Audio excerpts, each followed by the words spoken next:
बिस्मिल्लाहिर्रहमानिर्रहीम। अस्सलाम वालेकुम व्यूवर्स, उम्मीद करती हूँ आप सब खैरियत से होंगे। आज का मेरा टॉपिक है पेपर प्रेजेंटेशन या फिर how to present a paper.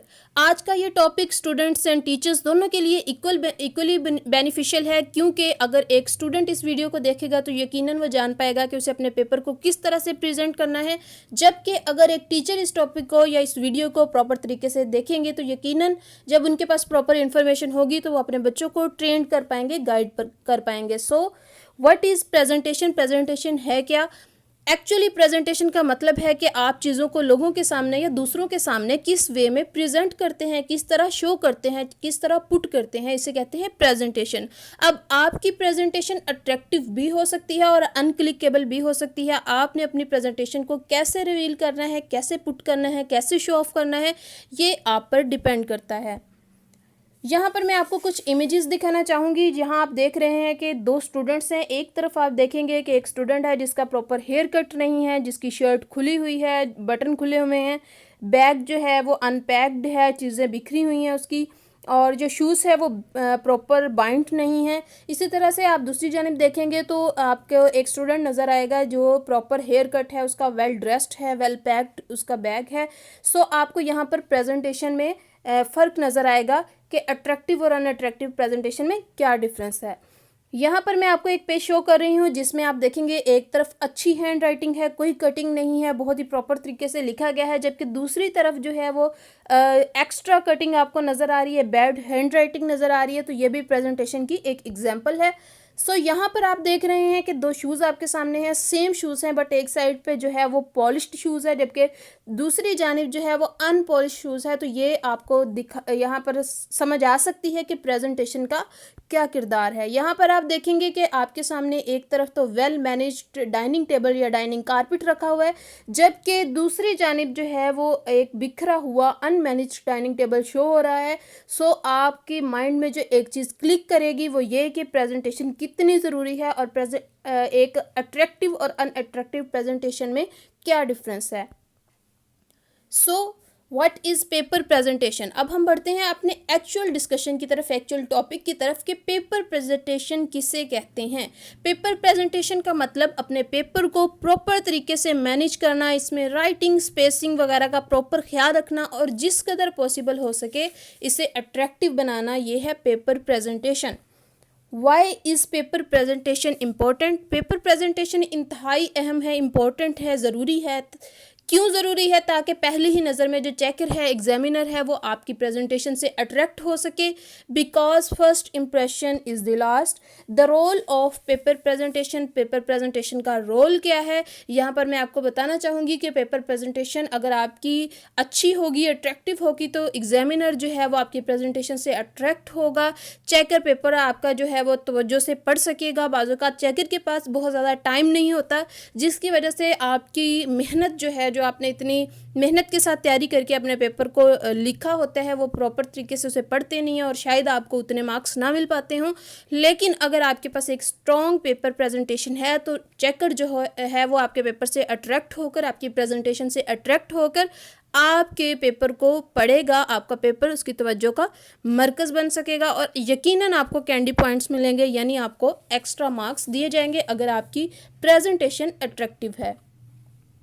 Paper presentation tips for students हैं। यहाँ पर मैं कुछ टिप्स जो है वो शेयर करना चाहूँगी। आपकी जो हैंड राइटिंग है वो साफ़ सुथरी होनी चाहिए, नीट एंड क्लीन आपने लिखा होना चाहिए। अगर आपकी जो राइटिंग है वो स्टाइलिश नहीं है, आपके पास कोई एक्स्ट्रा स्किल्स नहीं है, तो आपने राइटिंग के पीछे नहीं भागना। जो आपकी एक्चुअल राइटिंग है उसी को आप नीट करके लिखें और इस वे में लिखें कि चेकर को या एग्जामिनर को समझ आ सके।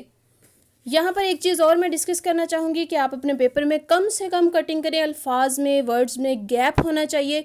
कुछ बच्चे जो हैं वो वर्ड्स को बिल्कुल साथ जोड़ देते हैं, समझ ही नहीं आती कि उसने क्या लिखा हुआ है। सो एक गैप होना बहुत ज़रूरी है।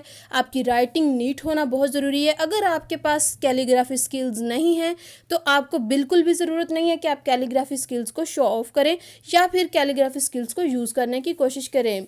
अगर आप ऐसा करेंगे तो इससे ये होगा कि आप अपने पेपर को ज़्यादा अट्रैक्टिव बनाने की बजाय आप ज़्यादा गलतियां करेंगे और जो है वो पेपर जो है वो अनक्लिकेबल या अनअट्रैक्टिव हो जाएगा।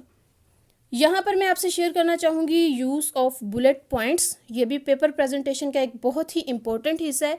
एग्जामिनर के पास बहुत वक्त नहीं होता कि वो आपके हर हर वर्ड को, हर हर स्टेटमेंट को डीपली जो है वो पढ़ सके, रीड कर सके।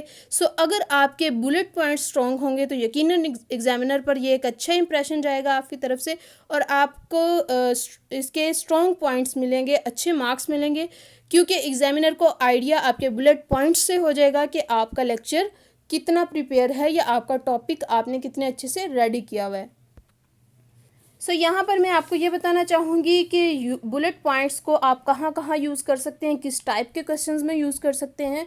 So first of all give reasons, इस टाइप का जो क्वेश्चन होगा उसमें आप बुलेट पॉइंट्स का इस्तेमाल कर सकते हैं। Describe the types, components, parts या करेक्टरिस्टिक्स या फीचर्स ऑफ समथिंग और इम्पोर्टेंस ऑफ टॉपिक, इस टाइप के जो बुलेट पॉइंट्स हैं ये आप यूज़ करके अपने पेपर को मोस्ट अट्रैक्टिव बना सकते हैं। इसके अलावा हाईलाइट इम्पोर्टेंट कीवर्ड्स को मार्कर के साथ हाईलाइट करके आप अपने पेपर को अट्रैक्टिव बना सकते हैं, ताकि चेकर जो है वो दूर से ही देखे और उन्हें समझ आ जाए कि आपने किस बारे में बात की है और किस चीज़ पर आपने ज़ोर डाला है। सो जो इम्पोर्टेंट वर्ड्स हैं, कीवर्ड्स हैं, उन्हें हाईलाइट करना बहुत ज़रूरी है। अब कीवर्ड्स को हाईलाइट कैसे किया जा सकता है, उन्हें मार्कर के साथ आप हाईलाइट कर सकते हैं, उन्हें आप अंडरलाइन करके हाईलाइट कर सकते हैं। अगर कोई कोट वगैरह है तो कोशिश करें कि वो आप पेज के सेंटर में लिखें, और आप लिखने से पहले कोई एक आधी लाइन का गैप छोड़ के अपना कोट स्टार्ट करें, ताकि दूर से ही पता चले कि यहाँ पर आपने कोई कोटेशन ऐड की है।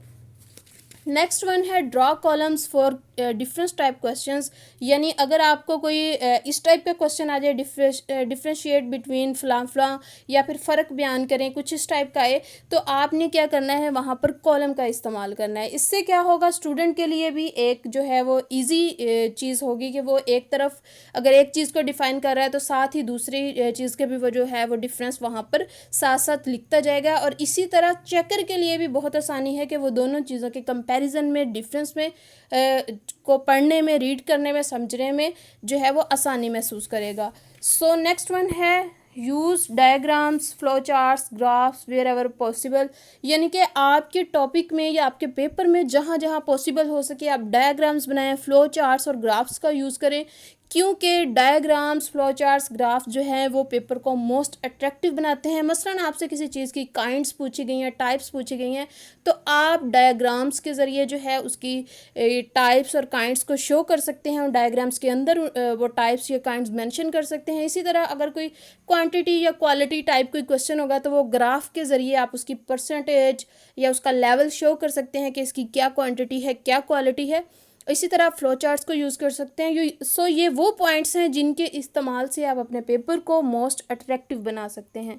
नेक्स्ट वन है लीव इनफ स्पेस, यानी मुनासिब स्पेस छोड़ना। वही बात जो मैं पहले भी कर चुकी हूँ कि ये बच्चे जो है वो प्रॉपर स्पेस नहीं देते वर्ड्स के दरमियान। सो ये वर्ड्स के दरमियान स्पेस देना ज़रूरी है। इसी तरह एक क्वेश्चन जब एंड होता है तो 1 से 2 लाइनों का छोड़ना ज़रूरी है, और फिर अगला क्वेश्चन जो है वो शुरू करना ज़रूरी है। मार्जिन लाइंस बहुत ज़रूरी हैं, बल्कि मैं तो ये कहना चाहूँगी कि 2-3 मिनट निकाल के आप पहले अपने पेपर की मार्जिन लाइंस जो हैं वो आप ड्रॉ कर लें, ताकि आपके पेपर की जो है एक अट्रैक्टिव लुक आ सके, और आप हर क्वेश्चन के बाद जो है वो ज़रूर स्पेस छोड़ें, ज़रूर लाइन छोड़ें। इसी तरह से अगर आपका कोई क्वेश्चन जो लॉन्ग क्वेश्चन है वो आपका एंड हो रहा है, तो आप वहीं से शुरू करने की बजाय, अगर आपके पास 2-3 लाइंस अभी पड़ी हैं पेज के एंड पे, तो आप वहाँ से शुरू करने की बजाय नेक्स्ट शीट से आप एग्जैक्टली उसे स्टार्ट करेंगे, तो यकीनन वो जो है वो एक अट्रैक्टिव लुक आएगी आपके पेपर की। आप प्रॉपर तरीके से नेक्स्ट पेज से अपना जो क्वेश्चन है उसे आप स्टार्ट कर सकते हैं। आगे है make a separate space for rough work. ये स्पेशली मैं मैथमेटिक्स के रिलेटेड बात करना चाहूँगी कि स्टूडेंट्स क्या करते हैं, अपने क्वेश्चंस के अंदर ही उनका रफ जो वर्क है वो कैलकुलेशंस वगैरह उसी में ही उन्होंने स्टार्ट की होती हैं। सो इस टाइप के क्वेश्चंस जहाँ पर आपको रफ वर्क की ज़रूरत होती है, आप उसके लिए रफ वर्क के लिए अलहदा से सेपरेट से स्पेस बनाएं और वहाँ पर रफ वर्क करें, क्योंकि अगर आप अपने पेपर में ही वो रफ वर्क कर देंगे तो यकीनन वो आपका पेपर जो है वो अनहेल्दी हो जाएगा, उसकी जो है एक अजीब सी और बैड सी लुक क्रिएट होगी। सो आपने इस चीज़ को नोटिस में रखना है। नेक्स्ट वन है refer to toppers answer sheets. यहाँ पर मैं आपसे सजेस्ट करना चाहूँगी कि यूट्यूब पर डिफरेंट टॉपर्स के पेपर्स शो किए जाते हैं, दिखाए जाते हैं कि टॉपर्स ने अपने पेपर्स को किस तरह से प्रेजेंट किया, उनकी प्रेजेंटेशन कैसी है। सो आप यूट्यूब से डिफरेंट पेपर्स को सर्च कर सकते हैं, वहाँ से आपको गाइडलाइंस मिल जाएंगी कि उन्होंने किस किस तरीके से पेपर को डेकोरेट किया है। सो यहाँ पर मैंने एक इमेज भी शो की है, यहाँ आप देख सकते हैं कि यहाँ प्रॉपर हैंड राइटिंग का इस्तेमाल किया गया है, प्रॉपर स्पेस यहाँ पर छोड़ी गई है, बुलेट पॉइंट्स लिखे गए हैं, प्रॉपर हैंड राइटिंग है, अंडरलाइन है, स्टेटमेंट्स जो हैं वो कॉलम का यूज़ किया गया है। यानी ईच एंड एवरीथिंग जो एक अच्छे पेपर में, एक अच्छी प्रेजेंटेशन में होनी चाहिए, वो आपको इस पेपर में देखने को मिलेगी। सो ये पेपर भी आपके लिए काफ़ी हेल्पफुल रहेगा। उम्मीद करती हूँ आपको आज का लेक्चर बहुत पसंद आया होगा। अगर पसंद आया है तो आप लाइक शेयर फॉलो ज़रूर कीजिएगा। Thank you.